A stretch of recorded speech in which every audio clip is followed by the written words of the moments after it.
नमस्कार, मैं हूं विकास चंद्र। बात करेंगे बीजेपी के चुनावी अभियान का। 2 दिनों तक राष्ट्रीय राजधानी दिल्ली के भारत मंडपम में बीजेपी का राष्ट्रीय अधिवेशन हुआ। उसके समापन भाषण में प्रधानमंत्री नरेंद्र मोदी ने देश भर के जुटे अपने नेताओं और कार्यकर्ताओं को 100 दिन के भीतर 370 सीट का टारगेट दिया। अब बीजेपी उस टारगेट को पूरा करने के लिए जी जान से जुट गई है। वैसे बीजेपी 365 दिनों तक चुनावी मोड में रहती है और एक चुनाव ख़त्म नहीं होता है तो दूसरे चुनाव की तैयारी में जुट जाती है। और लोकसभा चुनाव 2024 की अगर बात की जाए तो 2019 में जैसे ही लोकसभा चुनाव ख़त्म हुआ था और नरेंद्र मोदी ने प्रधानमंत्री पद की शपथ ली, उसके बाद से ही बीजेपी 24 की तैयारी में जुट गई थी। लेकिन राष्ट्रीय अधिवेशन के बाद से 100 दिनों का टारगेट बीजेपी ने तय कर दिया है और सभी नेताओं और कार्यकर्ताओं को बता दिया है कि 100 दिनों के भीतर उन्हें क्या क्या करना है, ताकि प्रधानमंत्री नरेंद्र मोदी ने जो 370 सीटों का आंकड़ा सामने रखा है और तय किया है कि 2024 के लोकसभा चुनाव में बीजेपी को 370 सीटें मिलनी चाहिए, उसके लिए कई सारी बातें तय हुई। हालांकि बीजेपी कई सारे अभियान को पहले से ही चला रही है, उसके नेता और कार्यकर्ता मैदान में डटे हुए हैं। नेताओं की जंबो टीम पहले से ही लगाई जा चुकी है। तमाम केंद्रीय मंत्रियों को अलग अलग लोकसभा क्षेत्रों के क्लस्टर बनाकर के इंचार्ज पहले से बना दिए गए हैं। पन्ना प्रमुखों की नियुक्ति हो चुकी है, आवास प्रमुखों की नियुक्ति हो चुकी है। अपना बूथ सबसे मजबूत अभियान को बीजेपी वर्षों से चला रही है और उसी का नतीजा है कि कई राज्यों में बीजेपी को अच्छी सफलता भी विधानसभा चुनाव में मिली और उस विधानसभा चुनावों को बीजेपी ने इसलिए सेमीफाइनल का नाम दिया था। अब 100 दिन का टारगेट तय कर दिया है। इसमें जो बातें रखी गई हैं वो बिल्कुल साफ साफ रखी गई हैं ताकि नेता और कार्यकर्ता इसमें कंफ्यूज ना हो। सबसे पहले इन 100 दिनों में बीजेपी के नेताओं और कार्यकर्ताओं को जो फर्स्ट टाइमर वोटर है, यानी जो पहली बार मतदान करेंगे, उन मतदाताओं तक पहुंचना है और उन्हें मोदी के पैगाम को पहुंचाना है। यानी भारत जिस तरीके से विकास के रास्ते पर चल रहा है और प्रधानमंत्री मोदी क्या भविष्य की योजना तैयार करके बैठे हैं और किस तरीके से दुनिया की तीसरी बड़ी शक्ति, आर्थिक शक्ति भारत बने, तो इस पूरे रोड मैप को, इस पूरे आइडिया को पहली बार मतदान करने वालों के सामने रखना है। उसके साथ ही बहुत ही बड़ी महत्वाकांक्षी योजना भी इसमें जोड़ी गई है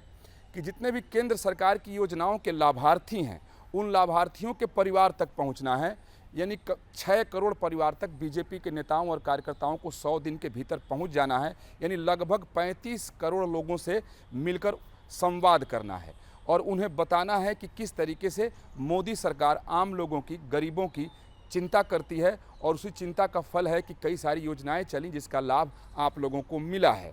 इसके साथ ही इसमें महिला लाभार्थी के लिए विशेष तैयारी की गई है और उसमें व्यवस्था बनाई गई है कि जब ये संपर्क अभियान चले तो इसमें महिला कार्यकर्ता जरूर हो, जो महिला लाभार्थी के घर जाए, उसके आंगन तक जाए और उसके साथ बैठकर चाय पीते हुए मोदी सरकार की 10 साल की उपलब्धियों को बताए और वो बताए कि मोदी सरकार किस तरीके से गरीबों की चिंता करती है और आगे भी अगर सरकार बनती है तो गरीबों के लिए और भी लोक कल्याणकारी योजनाएं चलाई जाएंगी। इसके साथ ही नेताओं को निर्देश दिया गया है कि अपना बूथ सबसे मजबूत अभियान को और भी तेज़ी से चलाना है और जितने भी अलग अलग क्षेत्र हैं उनके, चाहे वो मंडल के प्रभारी हों, अध्यक्ष हों, जिला अध्यक्ष हों या क्षेत्र अध्यक्ष हों या क्षेत्र के प्रभारी हों, सबों को ये ड्यूटी दी गई है कि वो अपना बूथ सबसे मजबूत के जरिए और भी कार्यकर्ताओं को जोड़ें, उनकी संख्या बढ़ाएं और सभी कार्यकर्ताओं के ऊपर जिम्मेदारी दें कि कम से कम वो 10 वोट की गारंटी लें। यानी 100 दिन में तमाम गारंटी को पूरा करना है तो उसमें कम से कम एक कार्यकर्ता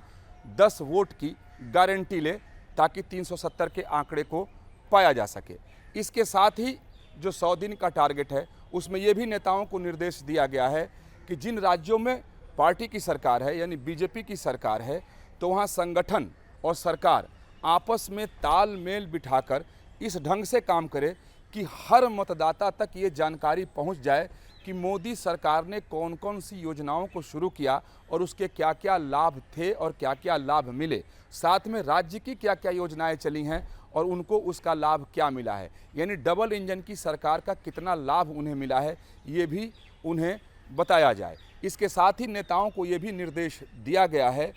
कि वो जब कार्यकर्ताओं से संवाद करें तो इस बात को सुनिश्चित करें कि जो चुनावी मुद्दे हैं, एजेंडे हैं, उसमें स्पष्टता हो, यानी साफ तौर पर उन्हें बताएं कि किन किन मुद्दों को लेकर उन्हें आगे चलना है और विपक्ष के तूतू मैमे में उन्हें नहीं फंसना है। अगर विपक्ष के तूतू मैमे में वो फंस गए तो फिर अपने मुद्दे और एजेंडे को वो बहुत सही ढंग से और ठीक ढंग से आगे लेकर नहीं चल पाएंगे। इसके साथ ही जो 100 दिन के टारगेट तय किए गए हैं उसमें एक और टारगेट भी बहुत ही महत्वपूर्ण है। वो है कि जब बीजेपी के नेता और कार्यकर्ता मैदान में उतरें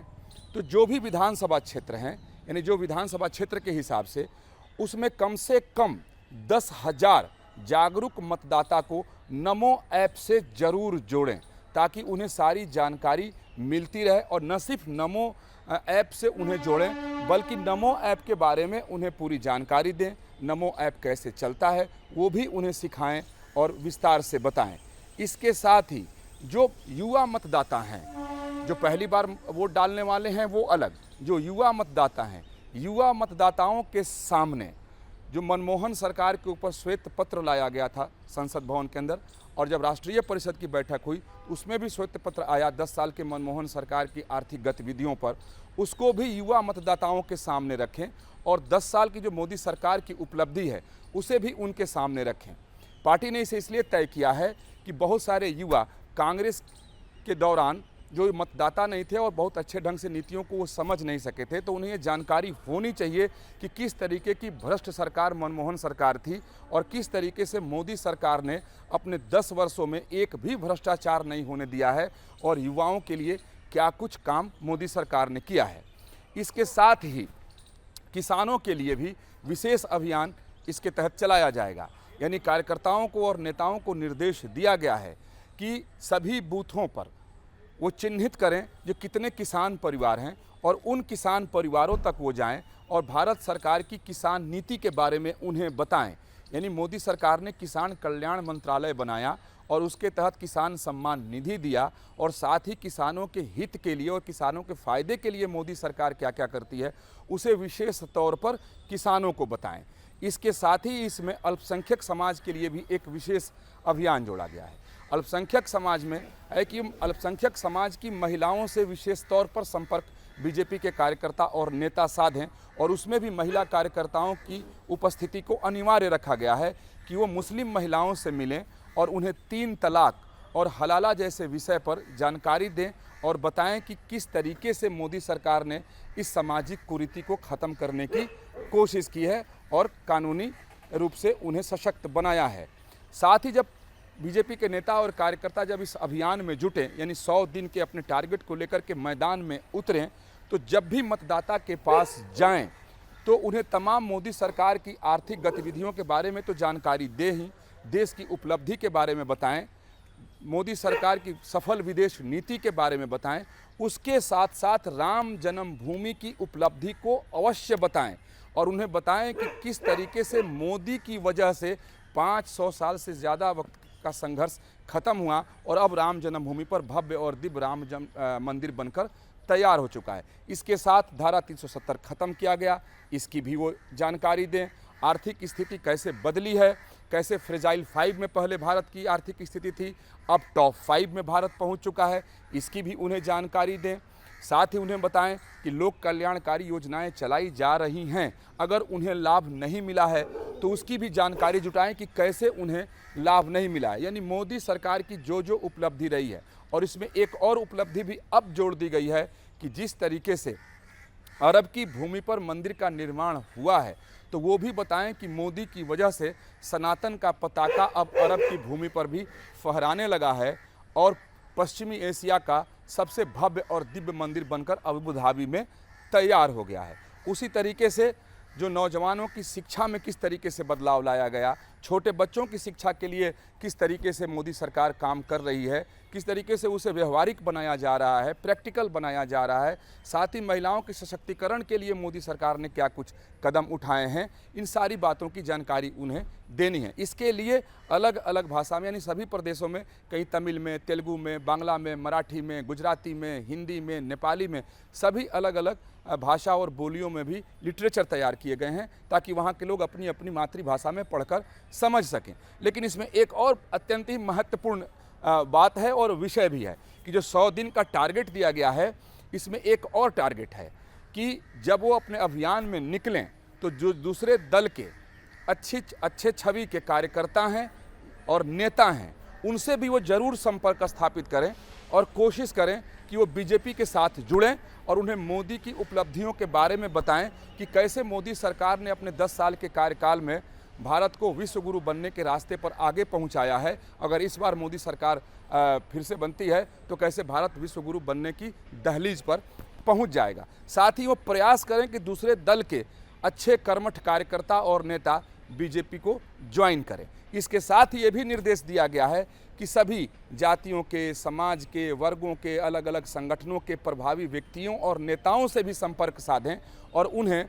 मोदी के बारे में बताएं, बीजेपी की नीतियों के बारे में बताएं, मोदी सरकार की आर्थिक नीति के बारे में बताएं, सामाजिक सांस्कृतिक नीति के बारे में बताएं और उन्हें प्रेरित करें कि वो अगर बीजेपी ज्वाइन नहीं भी करते हैं तो कम से कम प्रधानमंत्री नरेंद्र मोदी के लिए वो काम कर सकें। इन सबों के साथ साथ इस बात पर जोर दिया गया है इस 100 दिन के टारगेट में कि तमाम विकास की बातों के साथ सांस्कृतिक राष्ट्रवाद, राम मंदिर को हर जगह प्रमुखता से रखना है और ये बताना है कि कैसे प्रधानमंत्री जब से मोदी बने तब से सनातन संस्कृति का विकास हो रहा है। जिस सनातन संस्कृति को दबा दिया गया था, जिस पर कोई बात नहीं करता था, कैसे मंदिरों का जीर्णोद्धार हो रहा है, धार्मिक केंद्रों पर गतिविधि बढ़ी है। अयोध्या के बारे में बताएं, अयोध्या के राम मंदिर के बारे में बताएं, काशी कॉरिडोर के बारे में बताएं, विंध्यवासिनी कॉरिडोर के बारे में बताएं, महाकाल कॉरिडोर के बारे में बताएं, वैष्णो देवी में जो विकास हुआ उसके बारे में बताएं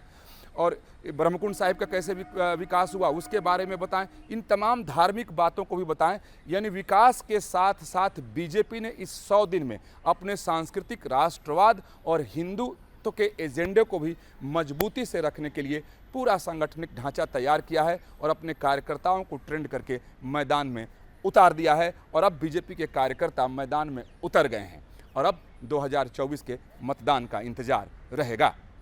वीडियो जर्नलिस्ट सुमित के साथ विकास चंद्र, न्यूज़ नेशन, दिल्ली।